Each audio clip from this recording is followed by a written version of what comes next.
హాస్టల్‌లో main thing అంటే washroom సమస్యలున్నాయి.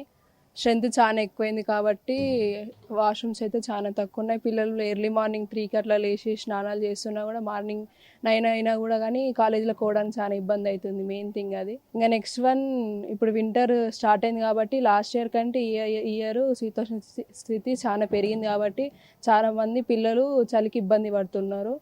ఇంక బెడ్‌షీట్స్ ఇవ్వాలని కోరుకుంటున్నాం ప్రభుత్వానికి.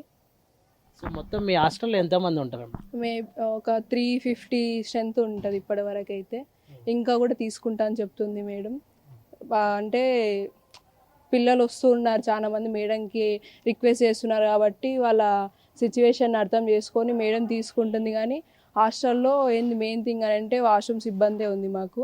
ఇంకా నైట్ పూట అప్పుడప్పుడు దోమలు కూడా కరుస్తూ ఉంటాయి. వాష్రూమ్స్ ఇబ్బంది చాలా ఎక్కువ ఉంది. ఓకే, హాస్టల్లో రూములు కావచ్చు, అదేవిధంగా బ్లాంకెట్ల విషయంలో రూములన్నీ కూడా కరెక్టే ఉన్నాయి మీకు? ఆ రూమ్స్ అంతా ఆల్ ఓకే కానీ అంతా ఓకే ఉంది. మెయిన్ థింగ్ అంటే వాష్రూమ్స్ ఇబ్బంది అది ఉండడం వల్లనే పిల్లలు చాలా మంది ఇబ్బంది పడుతున్నారు అంతే. ఒక బెడ్లో ఎంతమంది ఉంటారమ్మా?